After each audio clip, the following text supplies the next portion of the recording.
이제는 완연한 봄입니다. 매화가 꽃망울은 터뜨렸고 곧 꽃을 피울 것 같습니다. 앞에 보이시는 것은 겨우내 준비된 퇴비의 주 재료들입니다. 시내 아파트 단지와 그리고 지자체에서 노인 일자리로 쌓아둔 낙엽과 그리고 일부 산주인에게 허락을 받고 산에 들어가서 긁어 모은 낙엽들, 그리고 여기 보이시는 건 깻단, 그리고 여기는 콩깍지, 그리고 저기는 소나무 잎, 그리고 고추대 등 각종 농사 부산물과 여기에 마사토 두 차를 이렇게 준비해 두었습니다. 25톤 차로 두 차입니다. 요것을 재작년에 조성해 둔 요 퇴비, 요쪽이 재작년에 조성해 둔 것이고, 그리고 저 아랫부분이 작년에 조성해 둔 것입니다. 요 재작년에 조성해 둔 퇴비를 모퇴비 삼아서 잘 섞어주고 몇 차례 뒤집어 주면 1, 2년 시간이 지나면 또 좋은 퇴비가 되어서 여기 앞에 보이시는 저희 밭에 과수원에 뿌려질 겁니다.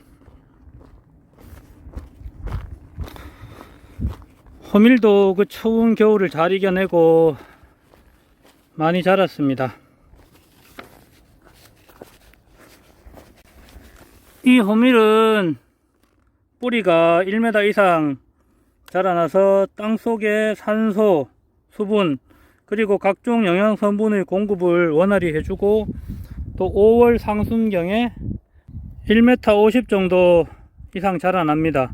그럼 이 자란 호밀을 베어주면 300평당 500에서 600kg의 유기물을 공급하는 효과를 내죠. 즉 천연 퇴비가 되는 것입니다.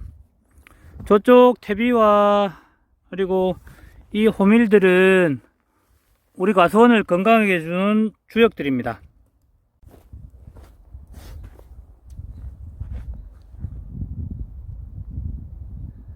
안녕하세요. 이로아빠 김근현입니다.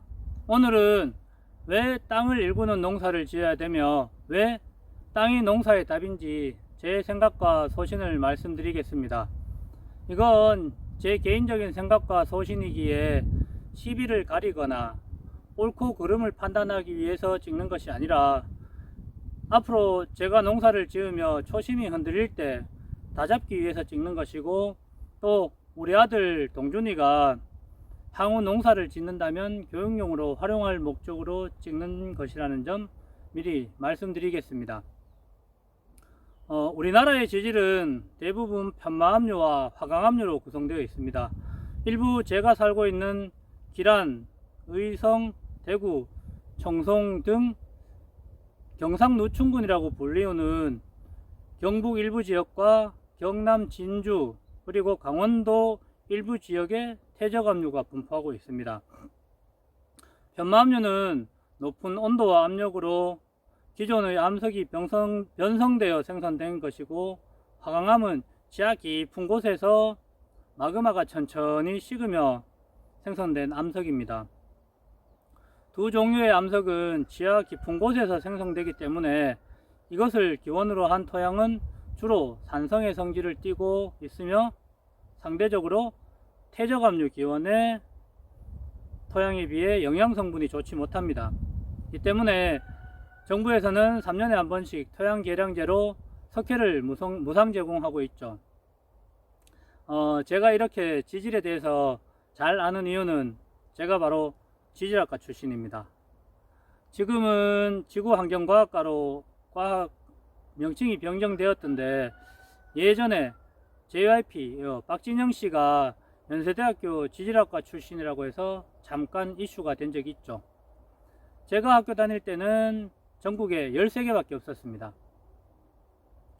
뭐를 공부하는 과냐 하면 지구의 생성기원, 그리고 방금 말씀드렸던 암석과 토양의 생성기원, 그리고 지하수, 그리고 지구에 예전부터 살았던 생물들을 연구하고 공부하는 학과가 지질학과입니다. 저는 나름대로 지질학과에 대한 애정과 자부심이 상당히 컸습니다. 그래서 졸업 후 전공 관련 일을 10년간 했죠. 일을 하면서 또 토양에 관심이 있어서 토양환경기사 자격증을 공부해서 자격증을 또 취득하게 되었습니다. 저는 원래 어릴 때부터 최종 목표가 농부였습니다. 그렇기 때문에 전공과 토양환경기사를 공부하면서 막연하게나마 난 향후에 땅을 이루는 농부가 되겠다, 그리고 땅이 중요하다라는 생각을 하게 되었죠. 그러다가 본격적으로 귀농 준비를 하면서 예전에도 말씀드렸던 기무라 아키노리 씨의 기적의 사과, 그리고 장 피에르 카르티에와 라셀 카르티에라는 분이 쓴 농부 철학자 라비, 그리고 이완조 박사님이 쓰신 흙 아는 만큼 베푼다 등등 토양 관련된 책을 공부하면서 명확하게 농사의 답은 땅이다, 땅을 일구는 농부가 되어야 되겠다라는 주관을 확립하게 되었습니다. 우리는 흔히 대지를 어머니라고 표현을 합니다. 어머니란 이미지 때문에 막연하게나마 땅이 어떤 의미라고 대부분 그리듯이 저도 그렇게 막연하게 땅을 어머니라고 생각을 하고 있었습니다. 그러나 귀농을 하고 농사를 지어보니 왜 땅이 어머니라고 표현을 하는지 알게 되었습니다. 땅의 가장 큰 특징이라기보다는 가장 큰 능력이 하나 있습니다. 그게 뭐냐면은 이거를 제가 표현하는 말로는 완충력입니다. 다른 말로 하면은 포용력도 되겠네요. 어머니가 자기 자식이 잘났든 못났든 잘하든 못하든 어쨌든 자식에게는 무조건적인 사랑을 주면서 품습니다. 이렇듯 땅도 마찬가지입니다. 자기가 원하든 원치 않든 어떤 것이 땅에 주어집니다. 그것이 좋은 것이든 그것이 나쁜 것이든 일단 주어지면 땅은 그것을 다 품습니다. 단 조건은 자기 한계치 이내입니다.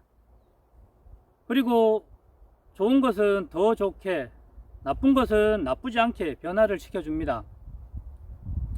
그것을 작물들이 흡수를 하는 겁니다. 그러나 그 한계치를 넘어서게 되면은 그때는 죽은 땅이 되어 갖고 복구불능이 됩니다. 그렇게 되면 땅은 주어진 것을 변화시키지 못하고 작물들이 그대로 그것을 흡수하게 됩니다. 좋은 예가 바로 용산 미군 기지입니다. 미국 놈들이 자기들 땅 아니라고 기름과 각종 오염물질을 땅에 묻어놓고 몇십 년이 지나서 가버렸습니다. 이미 땅은 한계치를 넘어서 죽은 땅이 되었죠. 이 죽은 땅을 복구하는 정화 방법은 생물학적 방법, 물리화학적 방법, 열처리 방법 등 다양합니다. 이러한 여러가지 방법으로 땅의 쓰임새에 맞는 기준치 내로 오염물질을 낮춰주는 겁니다. 그 이후에 더 이상 오염원이 공급되지 않는다면 시간이 지나면서 토양 내 미생물들에 의해 천천히 회복되는 겁니다. 이 정화 방법들 중에 취환법이라고 있습니다. 오염된 땅의 한계치를 계산해서 일정 부분의 토양을 걷어내고 그 부분에 건강한 토양을 넣고 오염된 토양과 섞어줍니다. 그렇게 해서 한계치 이내로 만들어졌을 때 새로 들어간 건강한 토양이 그 옆에 오염된 토양을 서서히 시간이 지나면서 다시 건강한 토양으로 변화시켜 줍니다. 건강한 토양에 있던 각종 미생물과 시간의 작품인 거죠. 이것은 조퇴비 만드는 원리와도 같습니다. 1, 2년 잘 발효된 좋은 퇴비를 모퇴비 삼아서 새로 조성되는 퇴비 재료를 막 섞어줍니다. 그러면은 모퇴비에 있던 유용한 각종 미생물들이 새로 조성된 퇴비를 시간이 지나면서 좋은 퇴비로 변화시켜 줍니다. 이것을 발효라고 표현을 하죠. 제가 퇴비를 만드는 1차 목적은 토양 개량입니다. 그리고 2차 목적이 바로 영양성분입니다. 제가 각종 농사 부산물과 낙엽을 대비의 주 재료로 사용하는 이유도 여기에 있습니다. 농사 부산물과 낙엽은 리그린 성분이 많기 때문에 오랫동안 형태를 유지합니다. 이 리그린 성분, 즉 형태를 유지하는 게 땅을 떼알 구조로 만들어줍니다. 이 떼알 구조가 바로 완충력입니다. 완충력이 충분히 갖추어진 다음에 좋은 유효 성분들이 주어진다면은 이때 땅의 능력은 배가 됩니다. 2배. 또한 낙엽과 농사 부산물에는 수많은 미생물들이 존재합니다. 이 친구들이 주 재료를 분해하면서 각종 유용한 영양 성분들을 만들어내죠. 이건 역시 미생물과 시간의 작품인 겁니다. 이렇기 때문에 농사, 대비, 그리고 땅, 이 세 가지는 모두 일맥상통합니다. 천천히 가는 것이며 시간이 지나면서 점점점 변화가 되어서 좋은 것으로 만드는, 즉 시간의 미학입니다. 대비에도 여러 종류가 있습니다.